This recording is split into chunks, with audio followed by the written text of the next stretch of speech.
The war was over. After 6 years of destruction, Nazi Germany had finally collapsed. Across Europe, the battlefields that had once echoed with explosions and gunfire had fallen silent. Entire cities had been reduced to rubble. Millions of people had been killed, and the regime that once promised domination over the continent had disappeared into defeat. For many people, the end of World War II in 1945 brought a sense of relief that the suffering might finally stop. But while the fighting had ended, the consequences of the war were only beginning, because in the German city of Nuremberg, justice for the architects of that devastation was about to unfold in a way the world had never seen before. It was the early hours of October 16, 1946.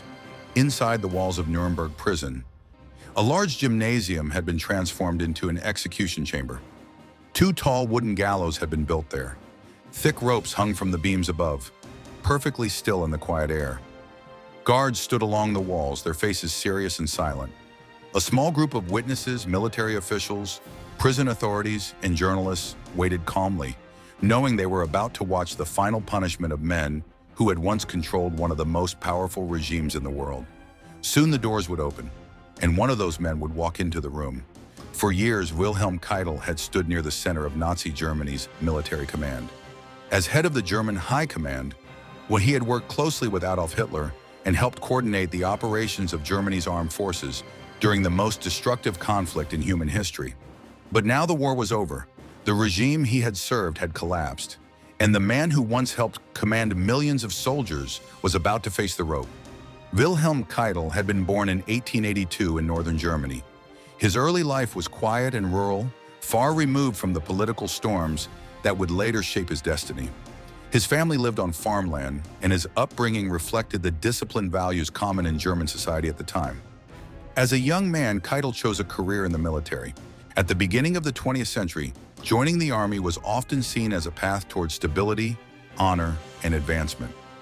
Keitel proved to be a capable and disciplined officer.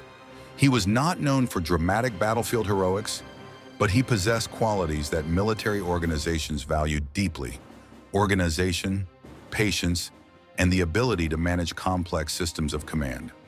During World War I, which began in 1914, Keitel served primarily in staff positions rather than frontline command roles. While the war devastated much of Europe, it also shaped the careers of many German officers who would later rise to prominence. When the war ended in 1918, Germany faced defeat, political upheaval, and strict military limitations imposed by the Treaty of Versailles. Many officers left the army during this difficult period, but Keitel remained. And for the next decade, he continued his career quietly within the reduced German military structure. Then in 1933, everything changed. That year, Adolf Hitler and the Nazi Party came to power in Germany. Under Hitler's leadership, the country began rebuilding its military strength in defiance of international agreements.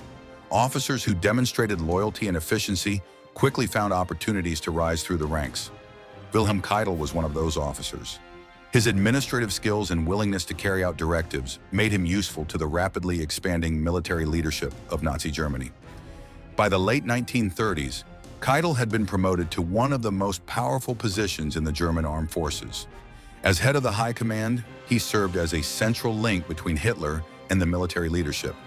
On paper, this made him one of the most influential officers in the country.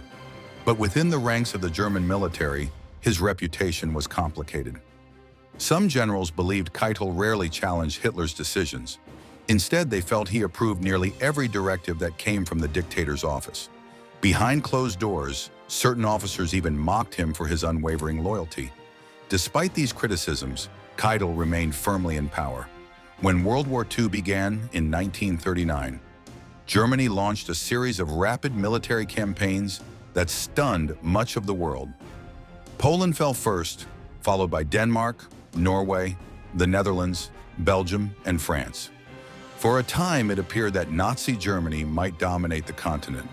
Throughout these campaigns, countless military orders flowed through the German High Command.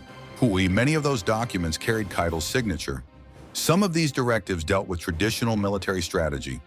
Others involved harsh policies implemented in territories occupied by German forces. Years later, Many of these documents would become key pieces of evidence during the war crimes trials. By 1944, however, the tide of war had begun to turn decisively against Germany. Allied forces had landed in Western Europe following the D-Day invasion on June 6, 1944, while Soviet armies were advancing relentlessly from the east. German cities were suffering devastating bombing raids, and the country's military resources were rapidly shrinking. By the spring of 1945, defeat was unavoidable. On May 8, 1945, Germany officially surrendered. In one of the most symbolic moments of the war's conclusion, Wilhelm Keitel signed the document confirming Germany's unconditional surrender to the Allied powers.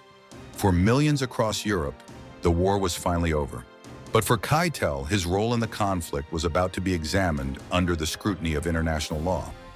Soon after the war ended, the Allied nations organized an unprecedented legal process to prosecute leading members of the Nazi regime. These proceedings became known as the Nuremberg Trials. For nearly a year, the courtroom in Nuremberg became the center of global attention. Prosecutors presented documents, testimonies, and evidence describing the planning of aggressive war and the policies carried out under the Nazi regime. Keitel stood among the defendants as the charges against him were presented. Much of the evidence focused on orders he had signed during the war. Prosecutors argued that these directives helped enable policies that violated international law and contributed to the suffering of civilians and prisoners of war. Keitel defended himself by claiming that he had simply followed Hitler's orders. Within the structure of Nazi Germany, he argued, disobedience was nearly impossible, but the judges rejected that defense. They ruled that following orders could not excuse participation in crimes against humanity. In October 1946, after months of testimony and deliberation, the tribunal announced its final verdicts. Several defendants received long prison sentences, but 12 of the men on trial were sentenced to death. Wilhelm Keitel was one of them. For a man who had spent his life in uniform, the method of execution carried a deep personal humiliation.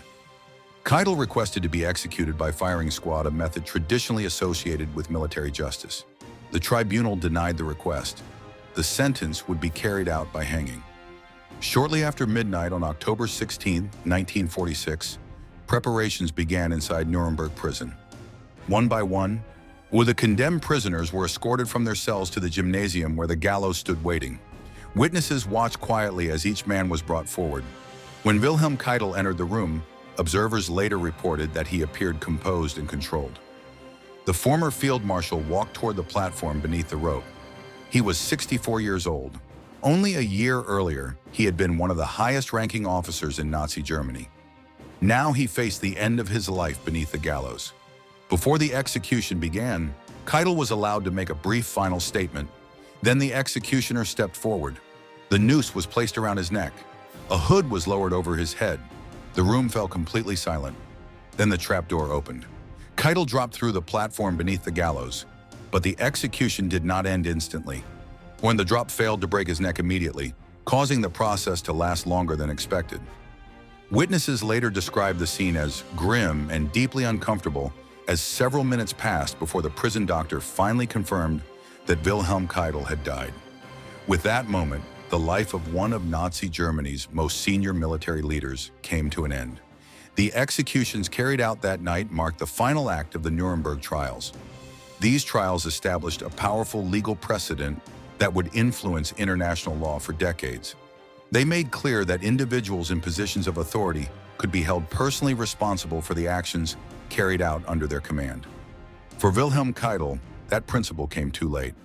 In the early hours of October 16, 1946, the rope at Nuremberg closed one of the final chapters of World War II and left behind a warning about the consequences of power, obedience, and responsibility in times of war.